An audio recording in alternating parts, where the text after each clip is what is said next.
Hi everyone, dear followers, welcome back to your favorite YouTube channel, Fast English in Wolof.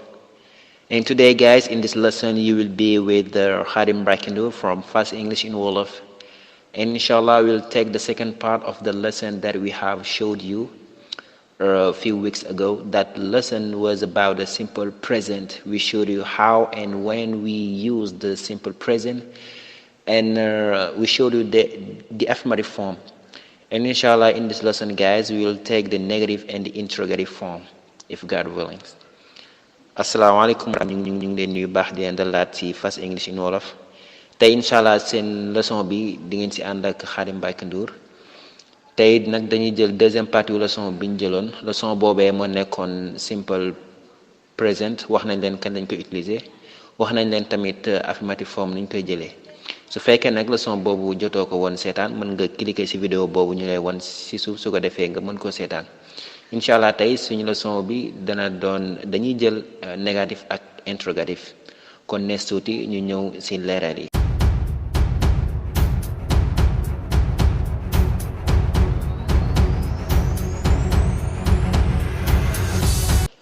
kon mbokk yi dañuy jàll ak yéen ci point bu njëkk bi ñuy leeral ci deuxième partie yu leçon simple present bi. point bi ñuy njëkkee tey mooy interrogative form. balaa ñuy jàll ci niñ koy defee ak misaal yi dañ leen wax lan mooy interrogative mbokk yi suñ ko déggee mooy wax joo xam ne dañ ciy déggee ab laaj, wax joo xam ne dañ ciy déggee ab laaj, wax joo xam ne daal laaj lay nekk. ñu jàll ci formulation bi maanaam niñ koy defee mu ne la formulation do or does plus subject plus verb. Do or does plus subject plus verb. ñëw ci misaal yi pour mu gën a leer. exemple bi ñu leen indil bu njëkk bi mooy do I come early? Do I come early mooy ndax teel na maa egsi, ndax ñëw naa ci bu teel, ndax teel na maa ñëw. Do you agree with me? Do you agree with me mooy ndax yaa ngi d'accord ak man, ndax yaa ngi d'accord ak man ci li may wax ni do you agree with me. kon foofu lim la doon laaj ci formulation bi indi nga ko, dalaa waxoon do, indi nga do, subject bi mooy I wala you, plus verb bi mooy come wala agree. ñu jàll ci troisième exemple bi mu ne does he wala does she wala does it cry. Does he cry mooy ndax moom ku góor ki mu ngi jooy, wala does she cry ndax moom ku jigéen ki mu ngi jooy, wala does it cry ndax moom mala bi mu ngi jooy. kon foofu does fi ñu koy utiliser mu ngi soog a ñëw. fi ñu koy utiliser mooy troisième personne du singulier mooy he ak she ak it. kon foofu la ñuy utiliser does. kon fii kenn du fi utiliser do mais does lañ fiy utiliser. ñu jàll ci misaal bi ci tegee mu ne do we visit our parents? Do we visit our parents mooy ndax ñu ngi seeti suñu ay waajur, ndax ñu ngi seeti suñu ay waajur. Parents mooy ay waajur, papa ak yaay. Do you know Musa? Do you know Musa mooy ndax yéen ñi may jàkkaarool xam ngeen Musa. xam ngeen Musa mooy kan, ndax xam ngeen Musa. bi mujj ci interrogative form bi mooy do they understand the lesson? Do they understand the lesson mu ne ndax ñoom ñu ngi dégg leçon bi wala ndax ñoom ñu ngi comprendre leçon bi. kon loolu mooy interrogative form. wax nañ leen mooy lan ak niñ koy utiliser. kon dañuy jàll ci negative form. Negative form suñ ko waxee mooy wax joo xam ne day dàq, wax joo xam ne daal day dàq li fi amoon. comme misaal soo waxoon ne maa ngi ñëw ñëwuma kon ñëwuma boobu day wane ne maa ngi ñëw amul day dàq wax ji daal xam naa su ñëwee si misaal yi incha allah dina gën a leer.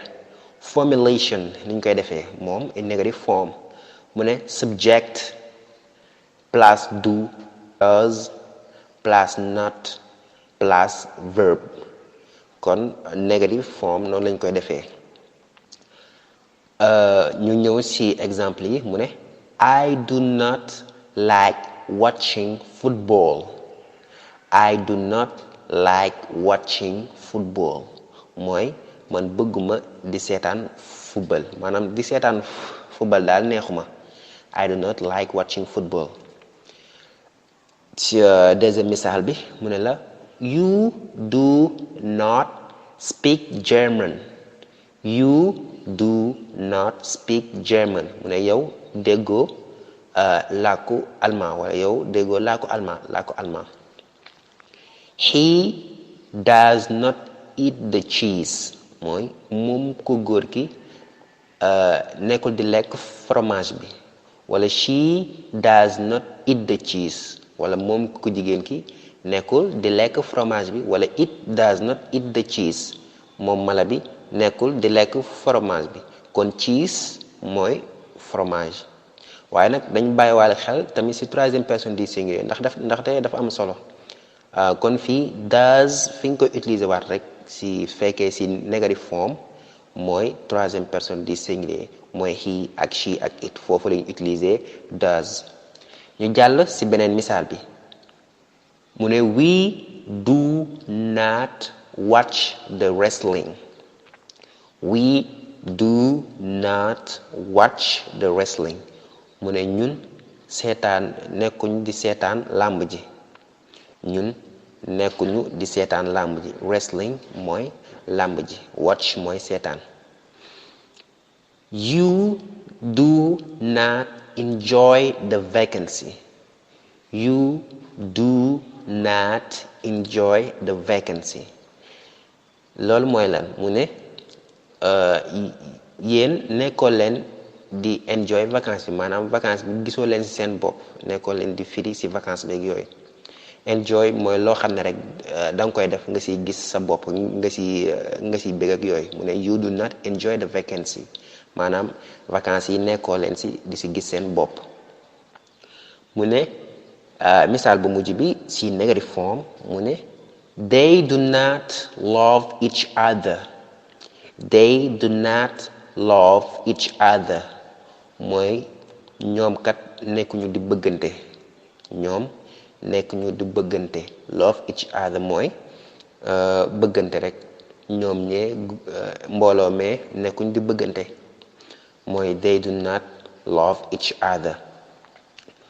kon loolu moo nekk negative form ak interrogative form wax nañ leen na lañ koy utiliser waaye ñu ñëwaat rek ci interrogative form suñu xoolee interrogative form exemple yi ñu indi yëpp day am point bi mooy question mark mooy point d'interrogation maanaam day wane ne wax ji laaj la moom nag yaakaar naa soo koy wax du feeñ mais su fekkee da nga koy bind faw mu ñëwaale mooy question mark bi ñu bàyyi ko xel bu baax waaye mbokk yi balaa ñuy tëjaat tamit ci leçon bi dañ leen di fàttali dara loo xam ne daa jëm ci leçon bi mooy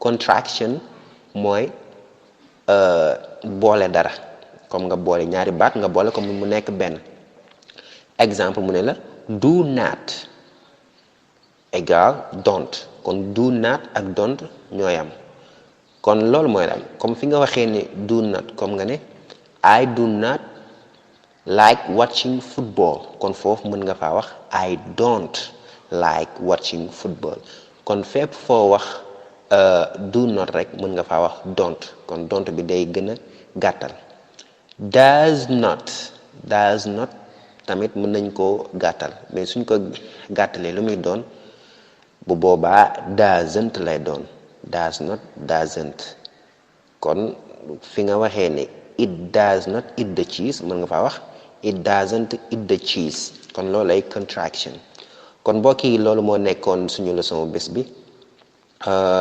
ñi rafetlu seen ànd di leen fàttali rek ngeen abonné ci chaîne bi te gën a partager vidéo yi wasalaamualeykum. yéen waa Sénégal dem leen YouTube ànd ak Fast English in Wolof.